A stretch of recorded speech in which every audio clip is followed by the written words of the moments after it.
Welcome back, and thanks for joining me for tonight's preview of the 149th running of the Travers Stakes. Last time we left, we were on the eve of the Triple Crown attempt by Justified, and obviously he did it. He's electrified the horse racing world, becoming the second Triple Crown winner in the last 3 years. Unfortunately, for horse racing fans like myself and like you, he has been put to stud. I understand the reasons financially. Doesn't make him good for the sport, doesn't make it good for us, but it does make sense, and we wish him all the best in his retirement.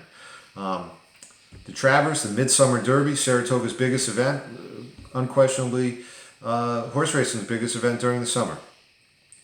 This year's going to be all about trends. We have the favorite Good Magic.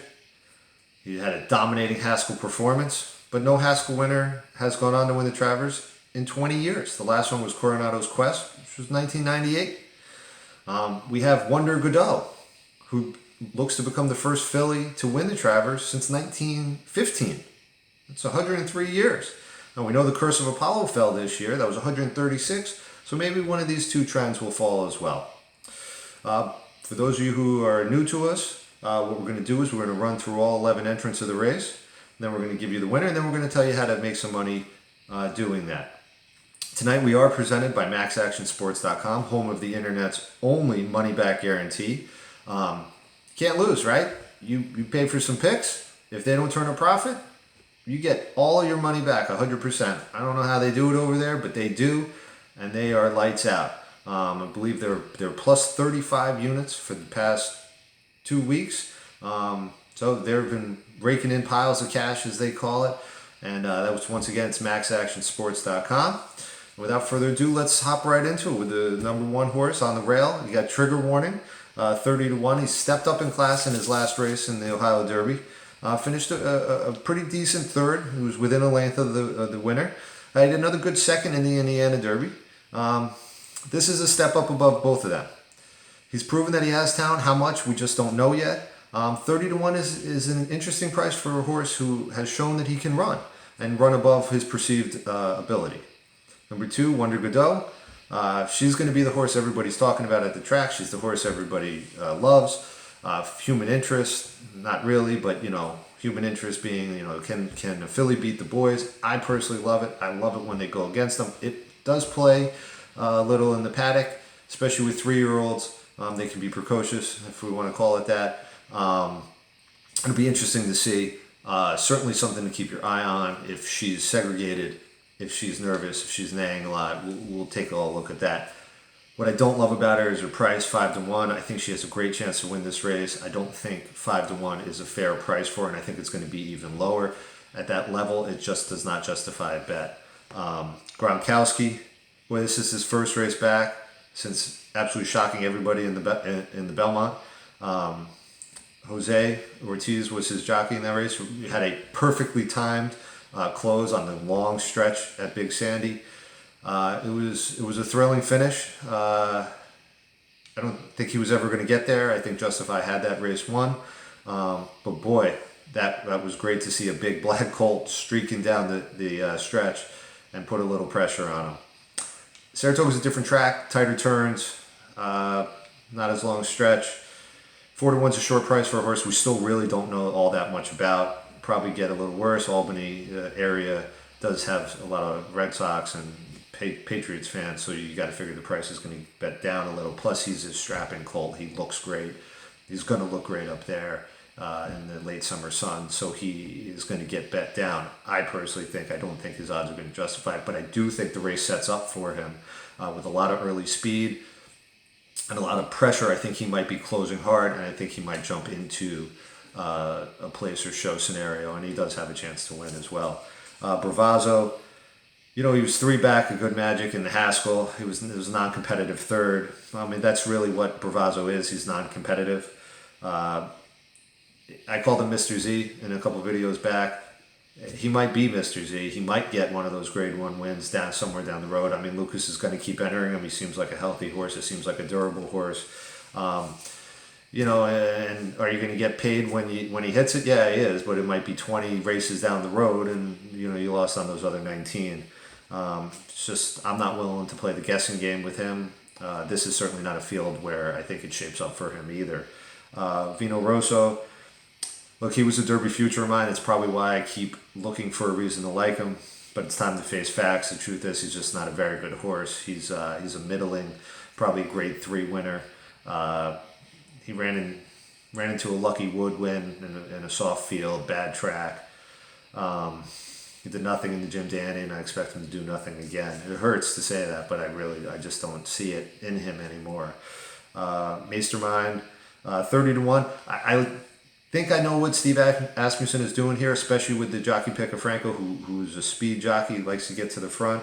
He won a maiden at Churchill at 1.25 miles. That's a good race. Then he ran a decent fifth in a non-winners of 2 at Saratoga. He might just jump up and surprise everybody here. Somebody to keep an eye on, 30-1 or better. I mean, he's definitely going to be in play on the long shot side. Win better. I mean, who knows? He's a very lightly raced horse.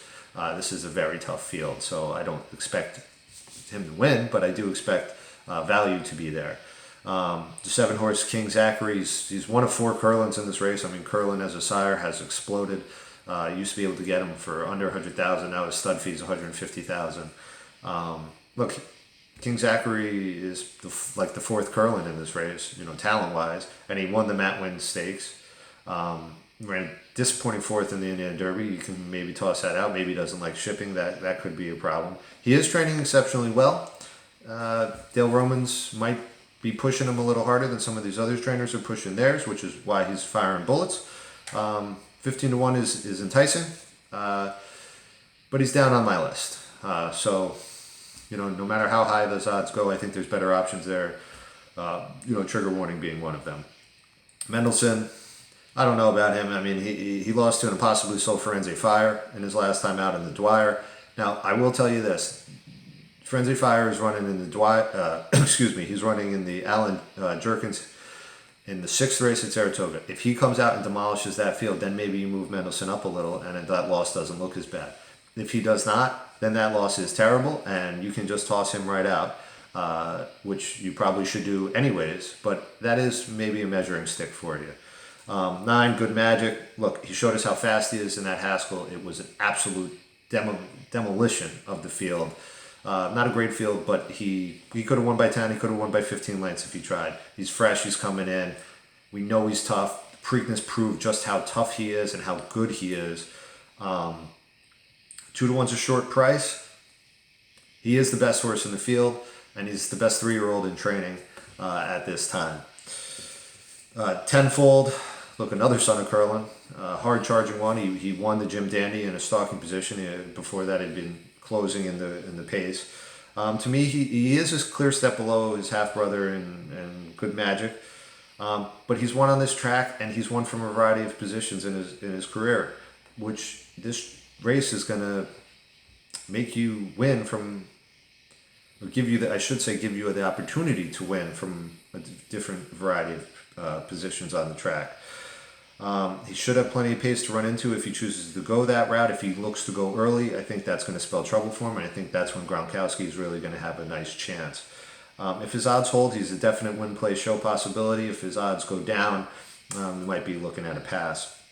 Last horse in the field, and not the last horse odds-wise, is Catholic Boy. Look, he's got back-to-back wins, including the Grade 1 Belmont Derby at 1.25 miles. That's a sandy, slow 1.25 miles at that track. So we know distance is not a problem for him. He's never shown he can hang with the best in the world. But that's okay. Horses do get better with age, some of them. And the biggest thing to look for in Catholic Boys, PPs, is that they made a switch to Castellano, who for my money, is the best jockey in the world. And he has won his only 2 races on him. This is his 3rd race on him. He's sticking with him. Castellano might be the difference in this horse's career. And it might be the difference in your and mine pocket at the end of the day. So those are your 11 horses.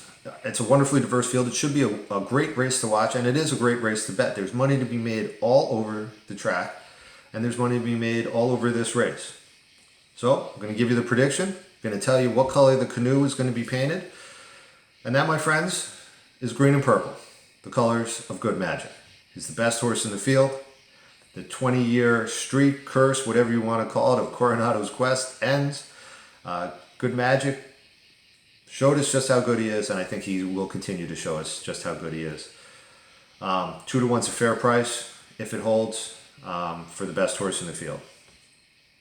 Now, let's make some money. This is why we're all here. Besides watching these wonderful athletes do their thing, it's great to walk away from the track with some money in your pocket to pay for some of those $11 beers that Saratoga has decided to charge us all. Good magic. If the odds hold, if they go up, 25% of your bankroll, win bet, done, money in your pocket. He's the winner.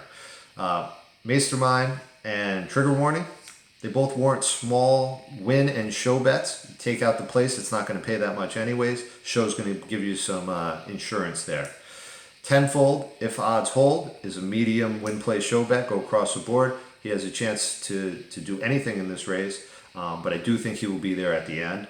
And I think Asmussen is going to use Mastermind to put early pressure on Good Magic, and that's going to set the race up for tenfold. So if you see Mastermind go right away, which he should, and if Trigger Warning and Wonder Godot go with him, Good Magic is going to try to sit in second or third position, but he's going to be tested. You're going to be talking 22, 46 early fractions that set the pace, and they're going to be great for closers like tenfold, great for closers like Gronkowski.